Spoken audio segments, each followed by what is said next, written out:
Muy buenas tardes. Mi nombre es Estefanía Calderón y junto a mis compañeros Yeli Urbano y Joan Valencia vamos a hablar acerca de la actualización de la guía de práctica clínica sobre el manejo de los pacientes con trauma cráneoencefálico. Estos serían los diferentes ítems que vamos a llevar a cabo durante la charla. Y antes de iniciar como tal, hablar del tema, es importante que aclaremos la pregunta de por qué trauma craneoencefálico y por qué actualizar una guía de práctica clínica. Trauma craneoencefálico porque es una de las entidades que aún sigue siendo bastante importante, con altas tasas de morbimortalidad a nivel mundial en los adultos.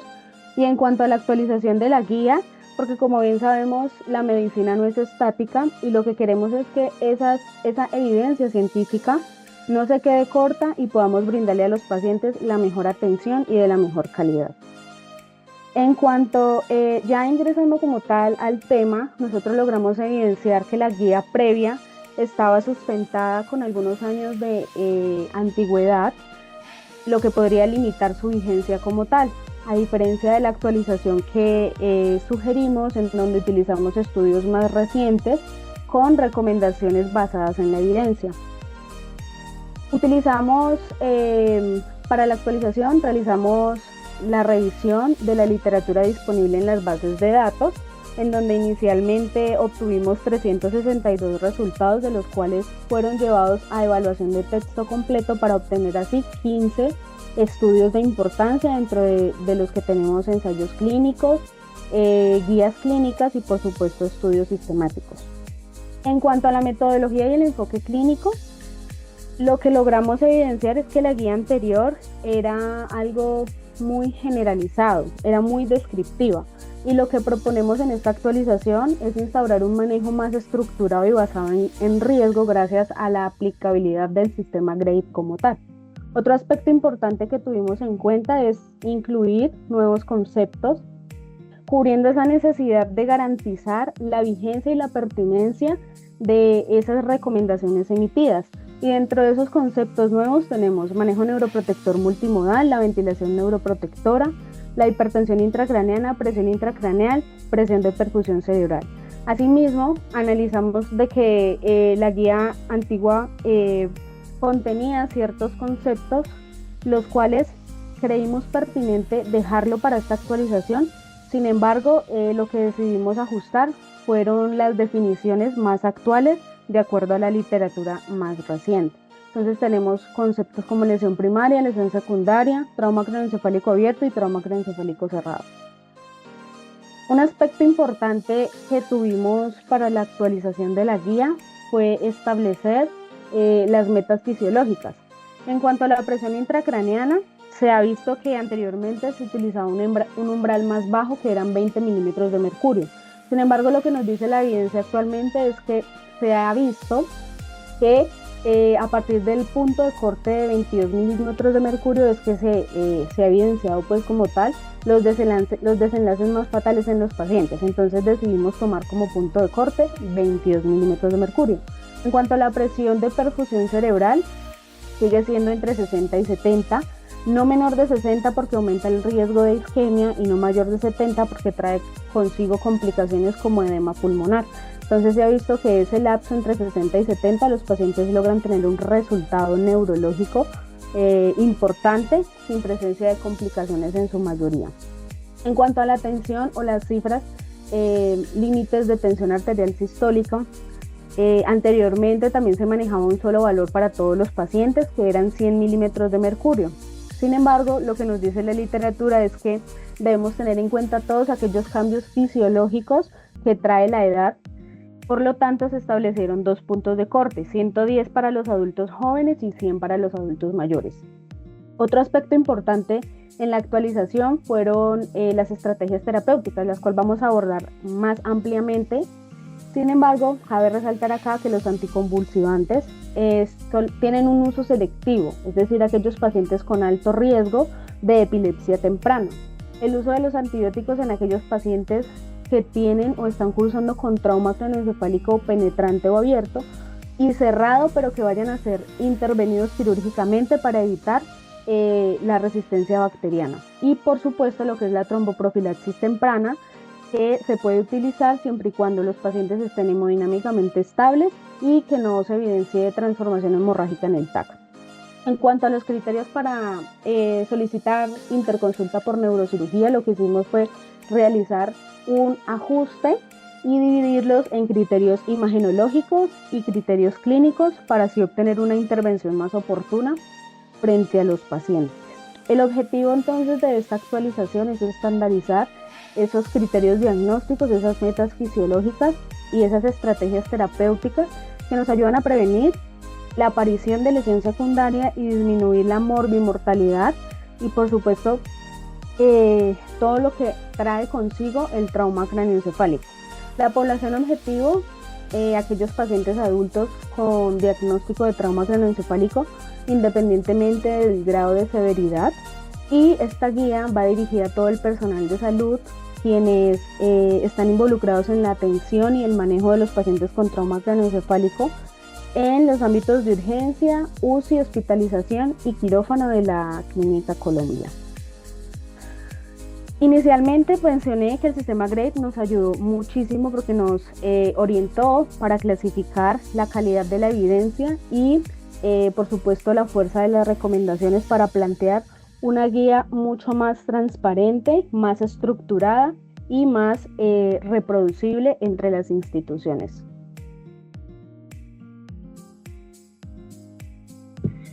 Bueno, entrando en materia técnica, pues la actualización de nuestra guía institucional para la Clínica Colombia, vamos a hablar acerca de lo que es la epidemiología. Entonces, vamos a ver que según el estudio de carga global de enfermedad, que fue publicado en el año 2025, el trauma craneoencefálico pues se consolida como la primera causa de muerte y discapacidad por trauma a nivel mundial. Y vamos a ver que si observamos pues la distribución de severidad en la diapositiva, alrededor del 70 al 85% de los casos corresponden a lo que es un trauma craneoencefálico leve. Sin embargo, pues la evidencia reciente nos obliga a no subestimar este grupo. Vamos a ver también que en el otro extremo pues encontramos que alrededor del 5 al 10% de los casos representan lo que es un trauma craneoencefálico severo, y este pues es el grupo pues con mayor tasa de mortalidad. Un hallazgo central aquí de este estudio del 2025 es que el cambio en la dinámica de las causas. Entonces vamos a ver que a nivel global pues las caídas son ahora la causa líder de incidencia de trauma craneoencefálico, y estas desplazan a lo que es los accidentes de tránsito a contribución intermedia. Y aquí es importante nosotros pues aclarar esa discrepancia que hay entre lo que es caídas y accidentes de tránsito, debido a que básicamente las caídas lideran en incidencia, es decir, el número de casos alrededor del año 2025. Pero los accidentes de tránsito lideran en fatalidad, es decir, mortalidad, según la guía de Bootstrap del año 2026. Y pues esto nos representa dos perfiles poblacionales claros. Vamos a tener el joven, que generalmente pues está asociado a trauma craneoencefálico de alta energía y violencia, y por otra parte lo que es el adulto mayor, donde pues básicamente las caídas de propia altura son el mecanismo predominante. Continuemos.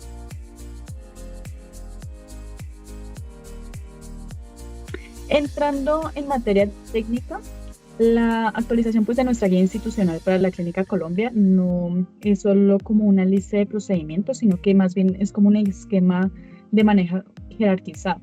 Entonces, pues para facilitar más bien lo que es la toma de decisiones en los diferentes niveles de atención, entonces desde lo que es urgencias hasta también lo que es UCI.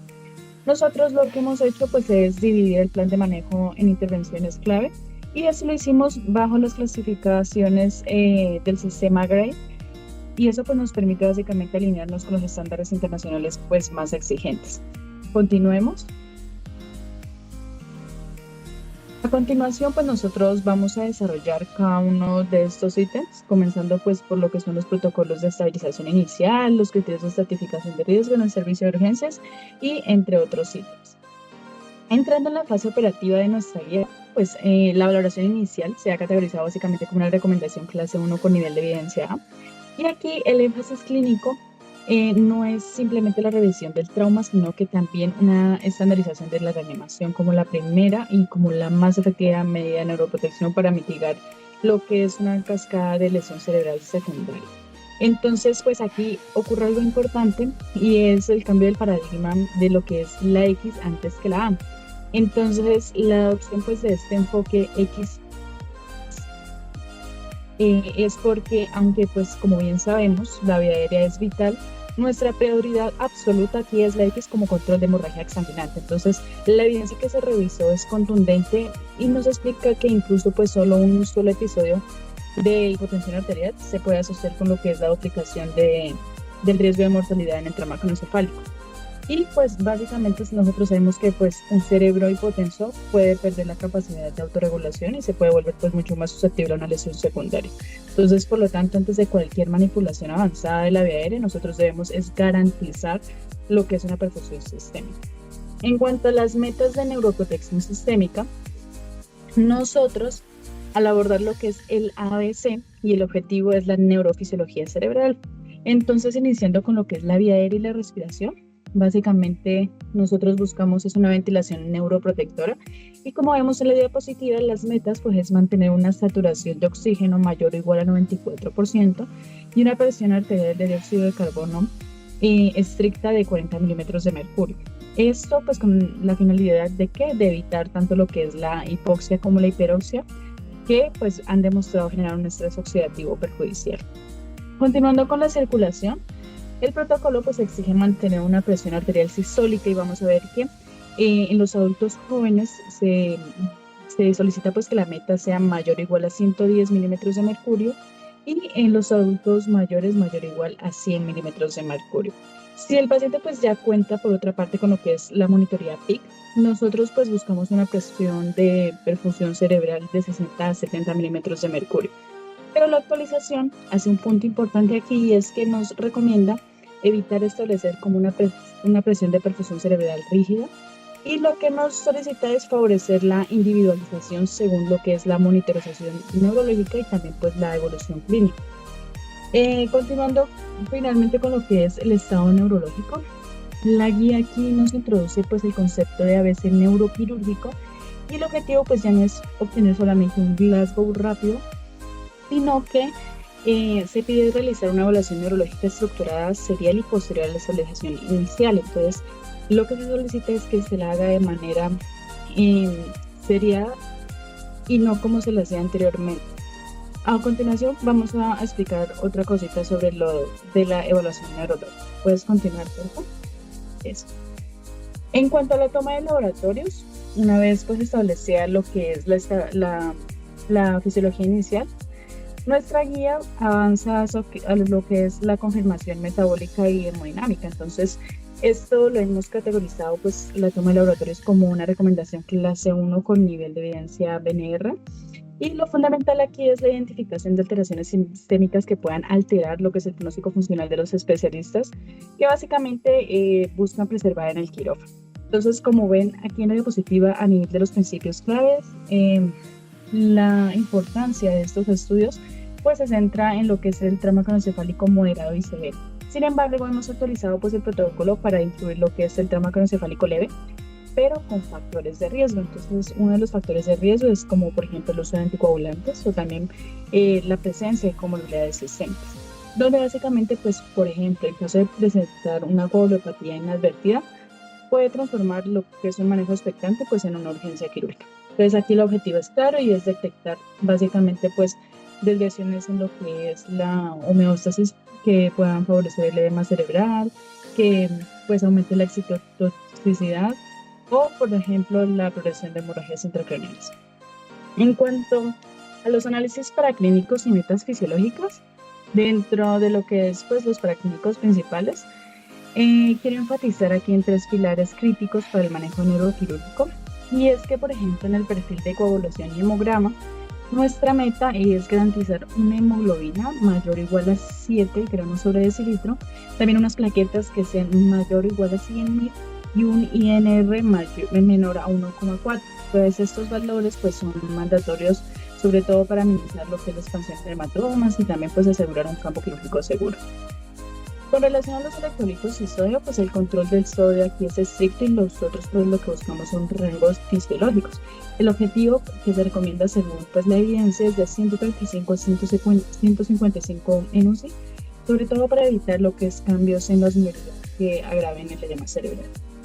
En cuanto a los gases arteriales, Y el lactato no solo aquí es para titular la ventilación neuroprotectora, sino que también se recomienda es para asegurar lo que es un pH entre lo que es 7,35 y 7,45 para evitar lo que es una acidosis que puede alterar la autorregulación vascular cerebral.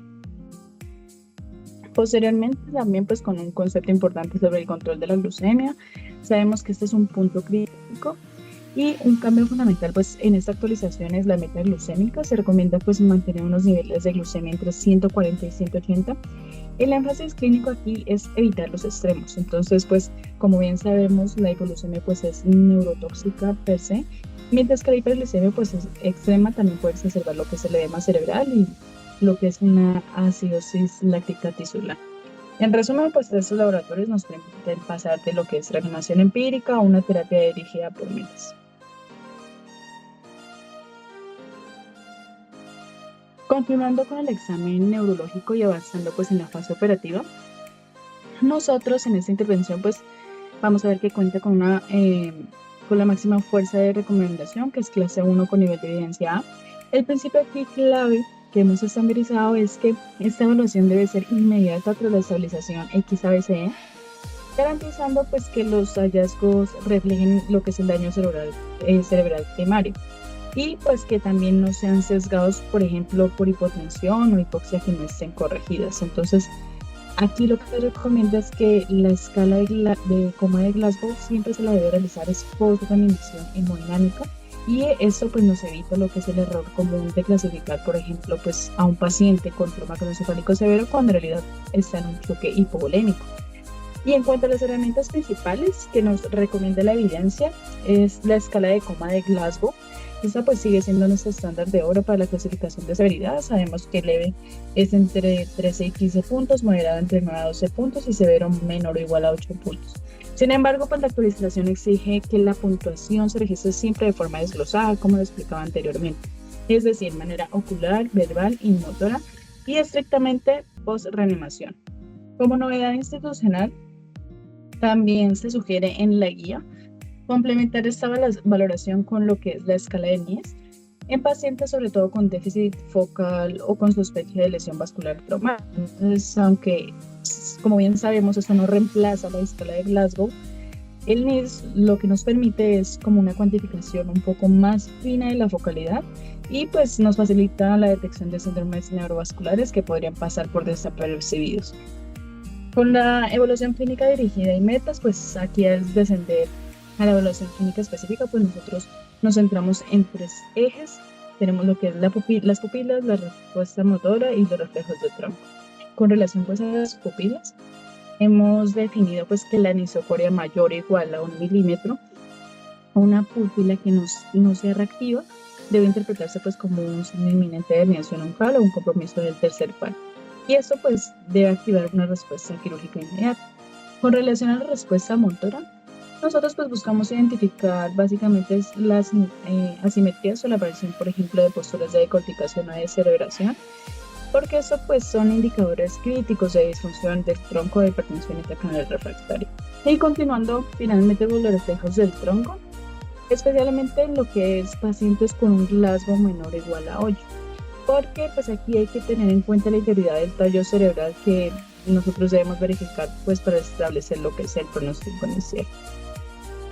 Y en cuanto a lo que es la alarma clínica, vamos a ver que un déficit focal nuevo o, por ejemplo, la disminución de mayor o igual a 2 puntos en la escala de Glasgow, esto pues básicamente constituye como un criterio mandatorio para la evaluación inmediata y sobre todo pues para la realización de un TAC de cráneo de control, porque pues como bien sabemos, para ustedes sobre todo como especialistas, es pues de gran importancia la vigilancia serial por parte pues del equipo de urgencias que garantiza lo que es un deterioro en observación, que sea mejor dicho detectado como a tiempo en la ventana terapéutica óptima, por ejemplo si necesita una intervención quirúrgica.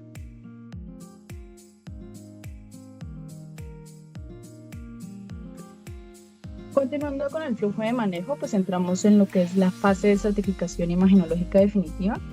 Y en nuestra actualización, pues el TAC de cráneo siempre se mantiene como una recomendación clase 1 nivel A.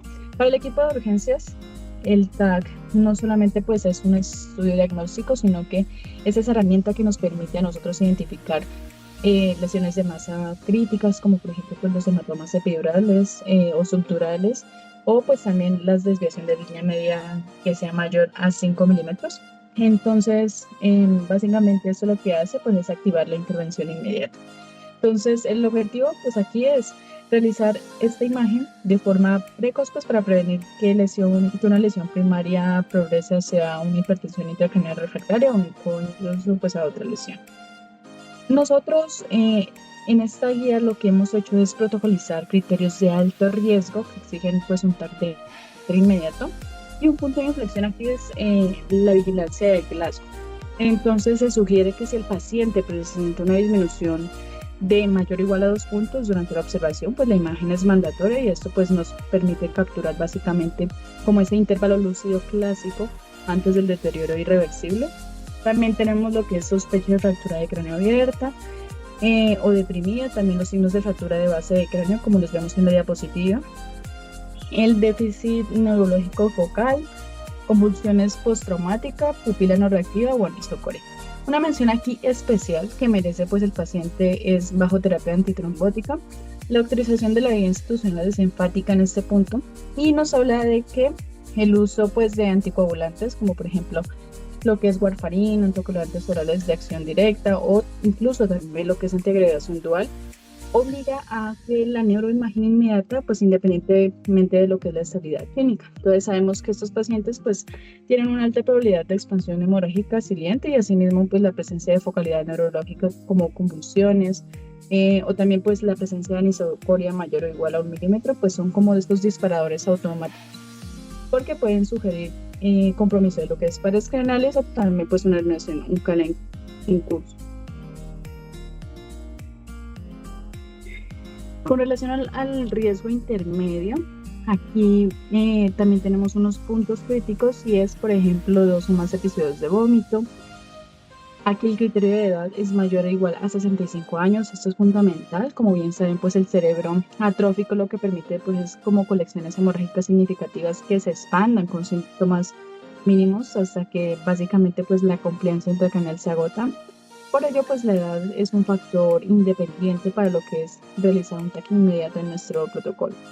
Otro de los criterios pues, es la amnesia retrógrada mayor o igual a 30 minutos, un mecanismo de alto riesgo como por ejemplo un peatón atropellado, un ocupante expulsado del vehículo. También integramos aquí lo que es la cinemática del trauma. Se mencionan los que es las caídas de altura como por ejemplo mayor o igual a 1 metro o mayor o igual a 5 escalones, y también incluyendo los accidentes de tránsito de alta energía que pueden activar lo que es la sospecha de lesiones traumáticas ocultas. La reconsulta por persistencia de traumas también es importante tenerla en cuenta, y en casos pues de trauma craneoencefálico leve que no cumple pues con estos criterios, la guía no deja un espacio a la improvisación. Lo que se hace es protocolizar el uso de la guía de la Canadian Hip Rule y las directrices de la NICE 2023, con el objetivo de que pues optimizar básicamente el recurso y minimizar lo que es la radiación innecesaria en pacientes de bajo riesgo.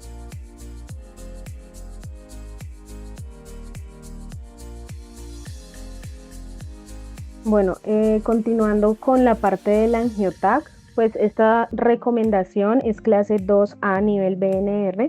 Está recomendado realizar angiotac en pacientes con alto riesgo de disección o evento isquémico.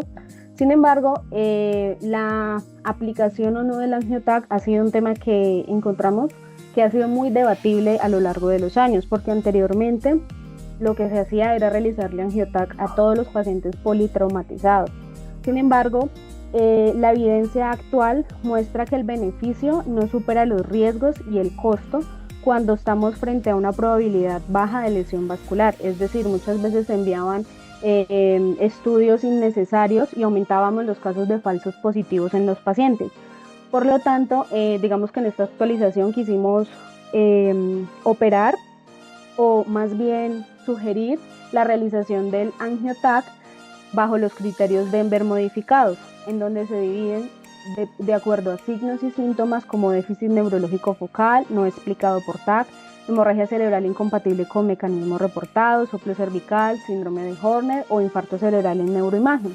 Y adicional a eso, aquellos factores de riesgo asociados a trauma de alta energía, como fracturas con trayectoria por forámenes y estructuras vasculares, fractura facial tipo Lefort 2 y 3, lesión por mecanismo de desaceleración o trauma craneofacial severo. En cuanto a la oxigenación, digamos que la recomendación es muy enfática y lo que queremos es evitar tanto la hipoxemia como la hiperoxia, porque la hipoxemia, como bien sabemos, aumenta esas tasas de mortalidad, pero la hiperoxia genera estrés oxidativo, llevando a que el paciente desarrolle esa lesión secundaria. Las metas que manejamos en esta actualización son una saturación de oxígeno mayor a 90% y una presión parcial de oxígeno entre 60 y 100%. Aquí algo importante y es que la administración de oxígeno suplementario solamente está indicado en aquellos pacientes en donde haya evidencia de que tengan hipoxemia o insuficiencia respiratoria. Y es que es un error que frecuentemente cometemos y es que llega el paciente politraumatizado y por querer realizar una atención inmediata al paciente no nos cercioramos si el paciente en realidad requiere o no oxígeno suplementario y a todos les indicamos ese oxígeno. Por lo tanto, pues digamos que hay que tener en cuenta que así como la disminución de oxígeno hace daño, también el exceso del mismo puede llevarnos a que el paciente desarrolle esa lesión secundaria. Y en cuanto a los líquidos, se recomienda una reanimación dirigida a metas.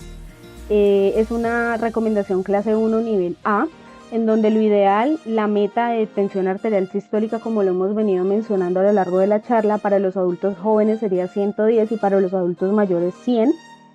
Se recomiendan cristaloides isotónicos o solución salina al 0,9%. O están en desuso, no se recomiendan las soluciones hipotónicas, las sustancias coloides y siempre tener en cuenta de que no es administrar líquidos por administrar, sino tener un balance hídrico del paciente. No es ideal sobrecargar al paciente porque eso podría empeorar su edema cerebral. Y debemos tener en cuenta 3 aspectos importantes. Si el paciente es adulto mayor, si el paciente sufre de enfermedad renal crónica o si el paciente sufre de insuficiencia cardíaca a la hora de administrar los líquidos como tal. En cuanto a la vía aérea, lo partimos en 2 aspectos importantes, la ventilación mecánica y la ventilación neuroprotectora. Esta recomendación es clase 1 nivel A, en donde vemos que la ventilación mecánica está indicada en aquellos pacientes con con un puntaje en la escala de coma de Glasgow menor o igual a 8. Sin embargo, debemos tener en cuenta aquellos pacientes con un puntaje, digamos, por ejemplo, 9 o 10, y que por la cinemática del trauma o por el mecanismo del mismo, o que el paciente tenga lesiones en otros órganos, tenga alto riesgo de desarrollar deterioro neurológico o compromiso ventilatorio. Entonces ahí está indicado como tal la ventilación mecánica y se debe hacer bajo la secuencia de intubación rápida. Aquí debemos tener en cuenta de que ya no solamente vamos a tener presente una medida respiratoria, sino una intervención crítica como tal que nos va a permitir controlar de forma inmediata la oxigenación y la ventilación, que son 2 aspectos importantes que influyen sobre el desarrollo de la lesión secundaria. En cuanto a la ventilación neuroprotectora, pues como su nombre bien lo dice, lo que buscamos es una neuroprotección con una normocapnia y un volumen tibial bajo, ya que se ha visto que el dióxido de carbono está relacionado directamente con la perfusión, y una hipocapnia nos lleva a una vasoconstricción, permitiendo que el paciente desarrolle una isquemia, mientras que la hipercapnia nos lleva a una vasodilatación, aumentando como tal esa presión intracraneana. Entonces aquí, como una idea grande, tenemos que tener en cuenta de que no vamos a ventilar por ventilar, sino que se debe ventilar de una manera controlada, permitiendo ese equilibrio entre oxigenación, perfusión y presión intracraneana. Y en cuanto a la circulación, pues idealmente es identificar y controlar cualquier fuente de sangrado, permanecer una presión arterial ideal para garantizar una perfusión cerebral ideal igualmente. Esta recomendación es clase 1 nivel A y digamos que aquí tenemos que tener en cuenta primero si se debe activar la transfusión masiva de la institución, si aplica, y por supuesto tener en cuenta la colocación de una sonda vesical para tener el control de líquidos administrados y líquidos eliminados en el paciente.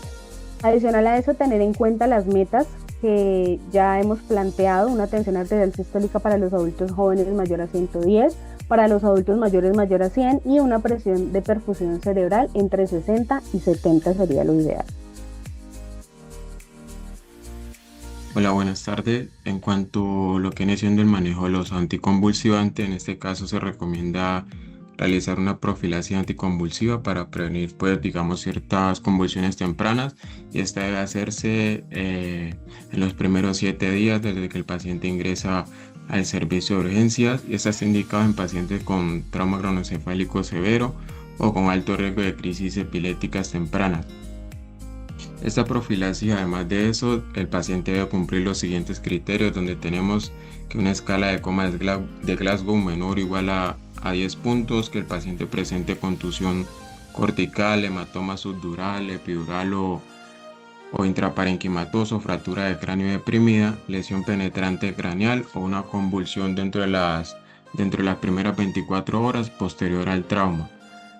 Además de esto, se recomienda utilizar lo que es levetiracetam o fenitoína como agente de primera línea de acuerdo, pues, a la disponibilidad y el perfil del paciente. Se prefiere entre estos dos lo que es el levetiracetam, ya que tiene un mejor perfil de seguridad y menor interacción farmacológica, y tiene una ausencia de necesidad de monitorización sérica rutinaria como si se debe hacer con lo que es la fenitoína. En cuanto a los agentes hemostáticos y antifibrinolíticos como el ácido tranexámico, este se recomienda dar una administración temprana en pacientes con trauma que se sospeche hemorragia intracraneal dentro de las primeras 3 horas posterior al trauma, y no se recomienda como tal su administración después de las 3 horas al trauma, dado que no se ha demostrado beneficio y puede asociarse con aumento de eventos adversos y trombóticos. En cuanto a lo que es el manejo del dolor, se recomienda, pues, en este caso, la evaluación del paciente con escalas como la escala visual análoga o la escala numérica del dolor, y esto es más que todo en pacientes conscientes. Ya en pacientes que presentan alteración del estado de conciencia o de la ventilación mecánica, se recomienda usar escalas conductuales validadas como es la escala del dolor conductual o la herramienta de observación del dolor en cuidados intensivos, y se recomienda en este caso iniciar precozmente el manejo analgésico del paciente, priorizando lo que viene siendo es la estrategia de analgesia multimodal individualizada. Y además de esto, se recomienda evitar la sedación excesiva y innecesaria con el objetivo de disminuir lo que es la respuesta simpática secundaria al dolor, prevenir lo que es el aumento de la presión intracraneal y facilitar como tal la evaluación neurológica segura del paciente. Siguiente, por favor. En cuanto a la profilaxis antibiótica, esta se recomienda, pues, administrar durante las primeras horas, es decir, para evitar una ISO, y debe administrarse dentro de los primeros 60 minutos previos a la incisión quirúrgica y no prolongarse más de 24 horas. Esto no se recomienda el uso rutinario de profilaxis antibiótica en trauma craneoencefálico cerrado sin indicación quirúrgica, dado a que no se ha demostrado como tal un beneficio y puede asociarse a resistencia bacteriana y efectos adversos. Y lo que viene siendo el trauma craneoencefálico abierto, en este caso el manejo antibiótico, el objetivo es disminuir el riesgo de infecciones intracraneales, lo que es la meningitis, la osteomielitis y complicaciones relacionadas con lo que es la contaminación de la herida o exposición ósea. Y se recomienda iniciar antibiótico de manera empírica, especialmente cuando exista un retraso en la atención o alto riesgo de infección en el paciente. En cuanto a lo que viene siendo la fractura abierta de cráneo sin contaminación, la evidencia recomienda iniciar manejo con cefazolina con un tiempo de duración sugerido entre 24 a 72 horas. En fractura abierta con contaminación macroscópica o heridas contaminadas, dar manejo con ceftriaxona más metronidazol con una duración de 5 a 7 días, y en pacientes con consulta tardía mayor a 6 horas desde que el paciente presentó el trauma, se está indicado iniciar manejo con vancomicina, cefepime o piperacilina tazobactam. Y la selección como tal definitiva de qué antibiótico le vamos a dar al paciente, eso se basa en lo que viene siendo el patrón de contaminación, los hallazgos quirúrgicos, la microbiología pues local y la valoración por neurocirugía e infectología. Siguiente, por favor. En cuanto a los criterios para interconsulta a neurocirugía, se recomienda en este caso en pacientes presenten cualquiera de los siguientes criterios. Tenemos unos criterios mayores y unos criterios imagenológicos. Entre los mayores tenemos la puntuación en la escala de Glasgow menor o igual a 14 posterior a reanimación, una disminución de mayor o igual a 2 puntos en la escala de Glasgow, convulsiones postraumáticas que presenten hallazgos de lateralización neurológica, pupilas no reactivas o asimétricas, signos clínicos de herniación cerebral. Y en cuanto a los criterios imagenológicos, tenemos que el paciente presente hematoma epidural o subdural, hemorragia intraparenquimatosa, hemorragia subaranoidea traumática, desviación de la línea media, TACO no concordante con lo que viene siendo la presentación clínica del paciente, lesión cerebrovascular traumática, fractura deprimida o fractura basal de cráneo y lesión penetrante craneal. En cuanto a lo que es la tromboprofilaxis, se recomienda iniciar la tromboprofilaxis dentro de las primeras 24 a 72 horas posterior al trauma, siempre y cuando que el paciente se encuentre hemodinámicamente estable, no presente deterioro neurológico progresivo y el TAC de control confirme que no presenta ninguna anormalidad. En cuanto al manejo quirúrgico, en este caso está recomendado en pacientes que presentan trauma craneoencefálico severo y que presentan lesiones estructurales con efecto de masa significativo o deterioro neurológico progresivo, y se recomienda en este caso evacuación urgente cuando el paciente presente hematoma subdural agudo que presente un grosor mayor o igual a 10 milímetros, desviación de la línea media mayor a 5 milímetros independientemente del puntaje obtenido en la escala de Glasgow, una escala que presente escala de Glasgow menor o igual a 8 y deterioro mayor o igual a 2 puntos en esta, y que pupilas asimétricas o no reactivas. Y se recomienda una evaluación inmediata en caso de que el paciente presente hematoma epidural con volumen mayor a 30 cc independientemente del puntaje obtenido en la escala de Glasgow, y además que presente un deterioro neurológico progresivo. Y se recomienda craniotomía descompresiva cuando el paciente presenta trauma craneoencefálico severo con hipertensión intracraniana refractaria o que presente ausencia de daño neurológico con ausencia de daño neurológico irreversible. Siguiente, por favor.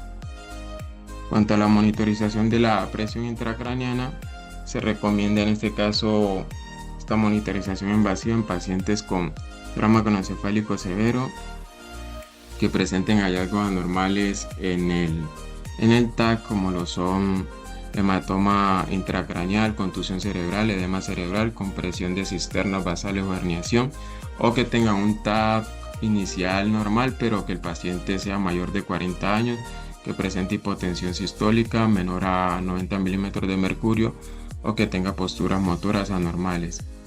Y el tratamiento dirigido se debe hacer cuando el paciente presenta una presión intracraniana mayor o igual a 20 milímetros de mercurio de manera sostenida. Además de eso, va a presentar deterioro clínico y una disminución de lo que es la presión de perfusión cerebral. Y se sugiere,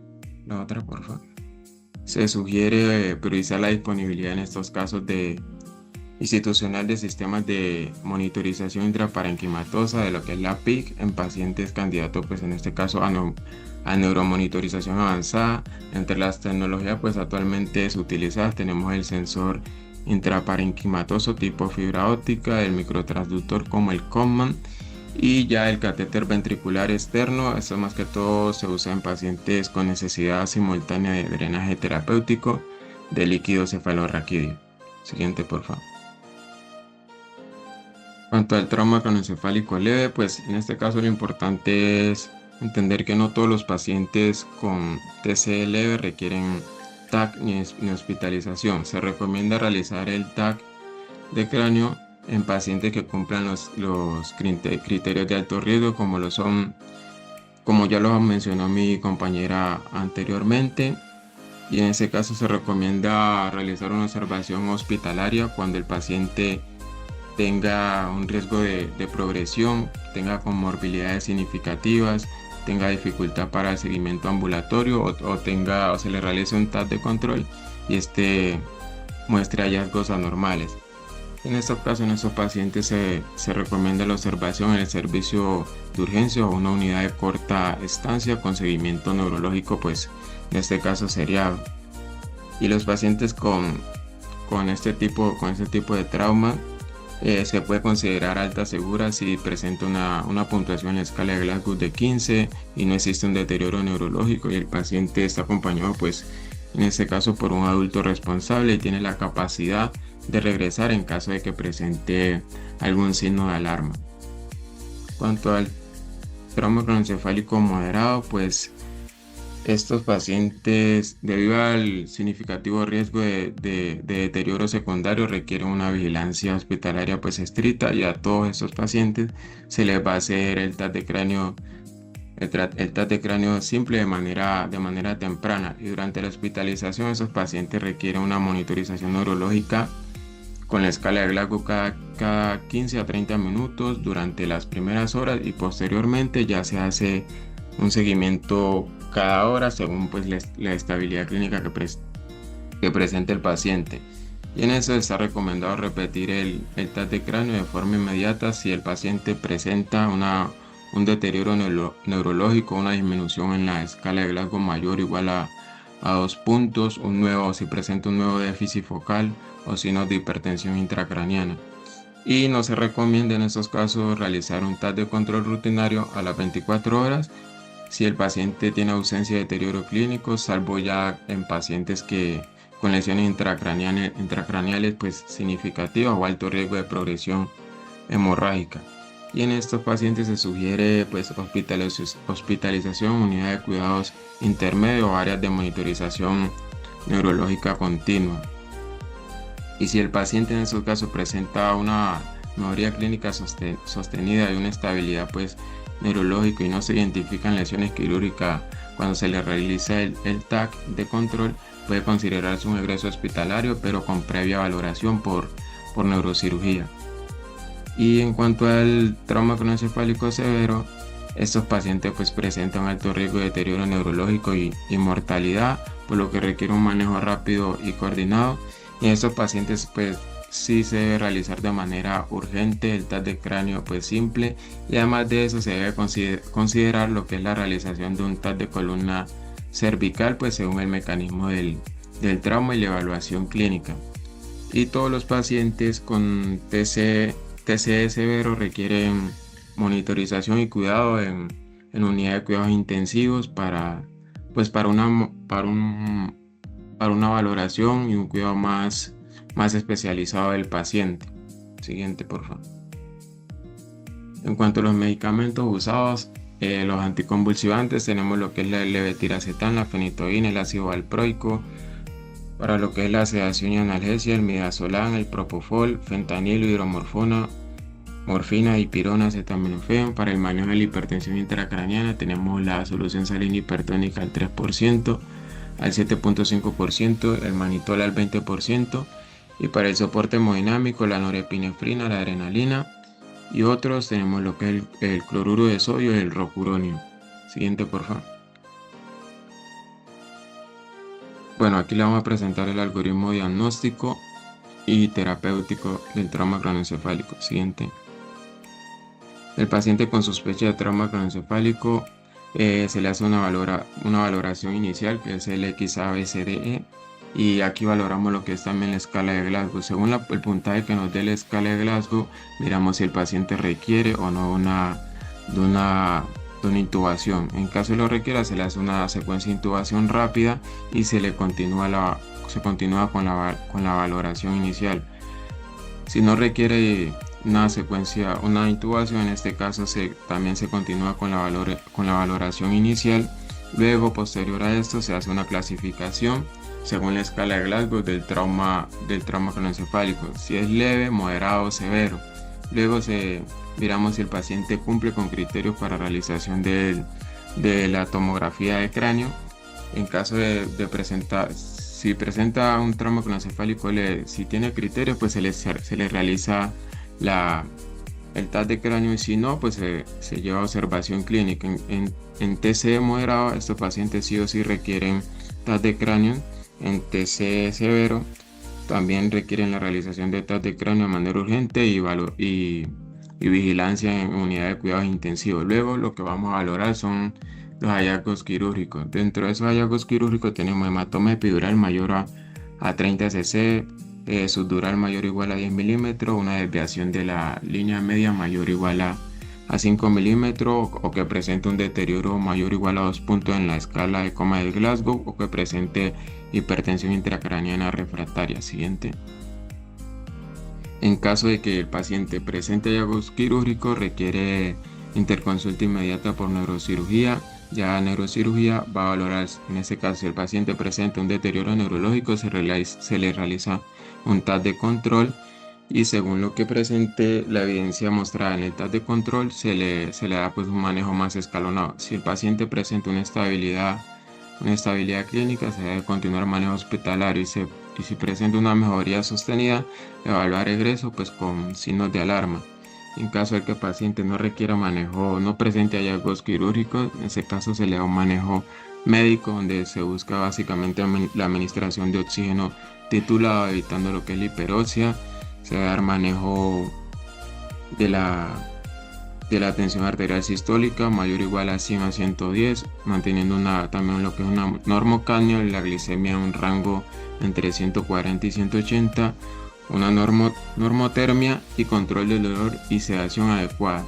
En este caso, si el paciente presenta trauma craneoencefálico severo, pues se le hace una monitorización de la presión intracraneal, y si ese está mayor o igual a 22 milímetros de mercurio de manera sostenida, se le da manejo escalonado para hipertensión intracraneana, y si no, se debe continuar vigilancia con medidas complementarias. Y en este caso, si el paciente no presenta trauma craneoencefálico severo, se le hace una observación pues según la severidad, y continúa con las medidas complementarias, donde se le va a dar el manejo con ácido tranexámico en las primeras 3 horas, la profilaxis anticonvulsiva, la compresión neumática inmediata y el uso de la tromboprofilaxis con heparina de bajo peso molecular dentro de las primeras 24 a 72 horas, pues si el paciente se encuentra estable y si no presenta ninguna anormalidad en lo que viene siendo el TAC, y se le realiza angiotaxis si hay sospecha de lesión vascular. Eso es todo, muchas gracias.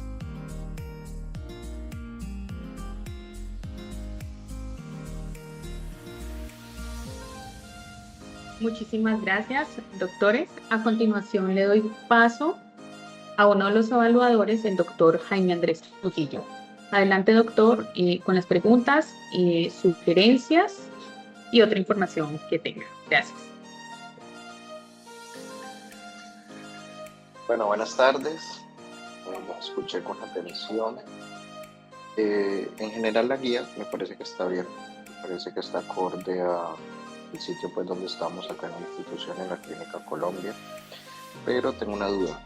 De las diapositivas en la parte inicial, no sé si se pueden devolver, una parte que una de las doctoras nos hablaba de los electrolitos, del sodio. Entonces por allí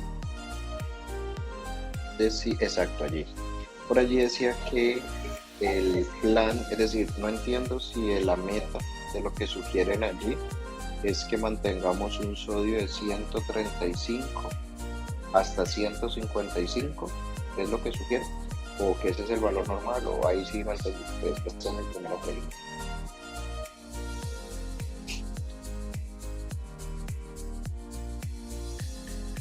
Hola, buenas tardes, doctor.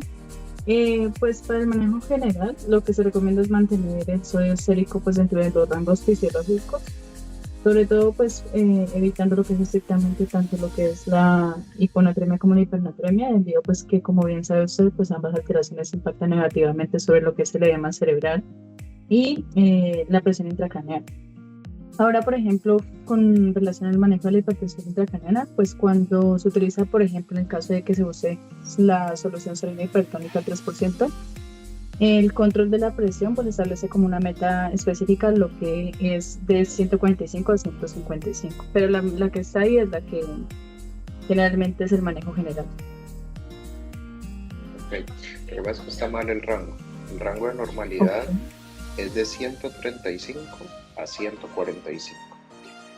Entonces ahí falta corregir un ítem. Y lo que tú dices, si el paciente ya tiene un trauma craneoencefálico severo, entonces yo lo que busco es una hipernatremia farmacológica guiada por pues, un control sérico-seriado de sodio, donde yo voy a mantener un sodio entre 150 y 155.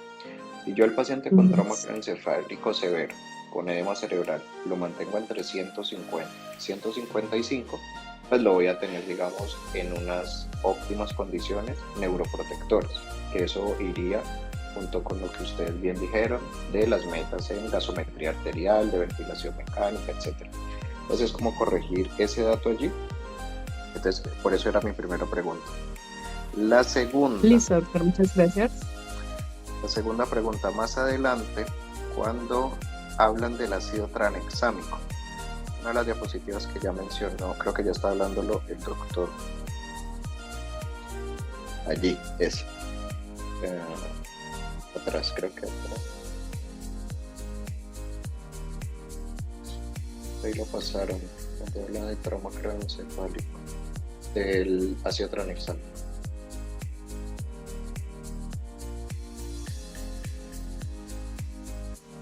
Allí, esa es. Lo que pasa es que el doctor mencionó la palabra que cuando el paciente tiene sospecha de trauma craneoencefálico, se le colocaba el ácido tranexámico, o no sé si fue que entendí mal. ¿Cómo es, doctor? ¿En qué condiciones colocamos el anticonvulsivante y en qué condiciones colocamos el ácido tranexámico? ¿Cuál es una indicación? Las indicaciones de colocar el ácido tranexámico es en pacientes con trauma craneoencefálico específicamente y sospecha de hemorragia intracraneal, pero dentro de las primeras 3 horas posterior al trauma. Entonces escuché bien, pero no, doctor, no es así. Cuando nosotros para poder colocar el ácido tranexámico como mecanismo de acción, él no me interfiere sobre vías de coagulación, sino que él es un antifibrinolítico, ¿cierto? Cuando yo tengo un paciente con trauma craneoencefálico severo, yo le tomo el TAC y yo confirmo de que ese paciente lo que tiene es un sangrado intracraneal, llámese hemorragia subaracnoidea, llámese hematoma sutural, epidural, etc., que no me desplace línea media y que yo no le vaya a hacer un manejo neuroquirúrgico de urgencia. Yo le puedo, porque la evidencia no me coloca el 100% que le debo. Yo le puedo colocar ácido tranexámico, pero no es con la sospecha de sangrado, es con la evidencia de sangrado. ¿Sí me entiende? Ahora, que usted me diga, no, en la guía lo vamos a dejar a que le coloquemos 500 o le coloquemos 1 gramo cada 8, como que vamos en guía de extremidades, no hay ningún problema. O sea, la evidencia de 500 o 1 gramo en infusión continua o en bolos cada 8 horas es lo mismo, pero no es con sospecha. Yo no le puedo colocar a un paciente con sospecha de sangrado ácido tranexámico. ¿Por qué motivo, doctor? Le explico. La razón es muy sencilla. Yo puedo tener un accidente cerebrovascular isquémico secundario a un trauma craneoencefálico, ¿sí o no? Es decir, yo puedo hacer un ACV isquémico por trauma, ¿cierto? ¿Sí o no? Porque no me pierdo. Sí, no. Listo. Entonces, si yo le coloco ácido tranexámico a un paciente con ACV isquémico, ¿qué le ocasiona? Mayor daño. Por esa razón, yo tengo primero que confirmar con tomografía. Si en la tomografía yo ya estoy confirmando de que no es ACV isquémico, sino hemorragia post-trauma, sí, pero no con sospecha, no puede quedar en la guía con sospecha. ¿Listo? Listo. Entonces es para que eliminemos la palabra sospecha, sino con TAC confirmado de hemorragia intracerebral post-trauma. Y mi tercera y última pregunta va, no me acuerdo quién lo habló, creo que la doctora. El doctor, cuando hablaron de la fractura de base de cráneo con respecto a los angioTAC, creo que está en el algoritmo final, pero no lo vi en el cuerpo del trabajo, entonces me preocupa que no esté esa parte. El angioTAC debe ser tomado, a ver, eso es como en ACV isquémico, muchachos, tiempo es cerebro acá. Entonces en ACV isquémico, tiempo es cerebro, tenemos que hacer todo rápido para definir si trombolizamos o no trombolizamos, ¿cierto? Pero acá digamos que el tiempo es cerebro en cuestión de que si un paciente tiene una hemorragia intracerebral y mientras más rápido se opere, pues mejor le va a ir si tiene indicación quirúrgica. Si el paciente tiene una fractura de base de cráneo, deberíamos considerar, según esos, digamos que Denver nos ayuda un poco, en qué condiciones yo solicitaría un angioTAC. La respuesta es casi en todas. Yo no puedo tomarle un TAC de cráneo simple a un paciente que tenga pues un trauma craneoencefálico severo de alta energía. Esperar a que carguen el TAC, esperar a yo ver el TAC, o si tengo alguna duda, la lectura del radiólogo, para que el radiólogo me diga que tiene una fractura, no sé, de la zona petrosa, o que tenga una fractura clival o esfenoidal, o por donde pasa la carótida, etcétera, para decir, pucha, tomémosle entonces un angioTAC de una vez. En el momento en que yo estoy tomando el TAC, se debe tomar un angioTAC si el paciente tiene una fractura de base de cráneo, llámese angioTAC de bases cerebrales o de cuello, porque eso nos permite a nosotros determinar si el paciente tiene una fístula, si tiene una disección, si tiene un aneurisma, si tiene una pseudoaneurisma, si tiene una lesión de la basilar, de la vertebral, etcétera, etcétera. Entonces, cuando el paciente tiene una base de cráneo, una fractura de base de cráneo, la indicación es tomar angioTAC de vasos cerebrales y de cuello. Es que creo que ustedes lo colocaron en el algoritmo. En el último creo que está en el último algoritmo por allá, cuando hablan del angioTAC, si no estoy mal. Míralo, ahí está en la parte final, Sí, la última. Dice angioTAC, si hay sospecha de lesión vascular. Ahí está perfecto. Pero entonces me interesa que eso también esté en el cuerpo del trabajo. ¿Sí me entienden? Sí, Eso señor. mismo que está allí debe estar en el cuerpo del trabajo, porque ahí lo colocaron muy bien. Esas serían mis únicas 3 apreciaciones, muchachos. De resto, doctores, está bien. Muchas gracias, doctor. Bueno, muchísimas gracias de verdad a todos por la disposición y por participar en estas actividades académicas. Definitivamente construir medicina es un compromiso de todos. Muchísimas gracias por este espacio nuevamente. Realizaremos los ajustes en la guía y nos veremos en el próximo espacio. Muchas gracias. Clínica Colombia. Salud para todos.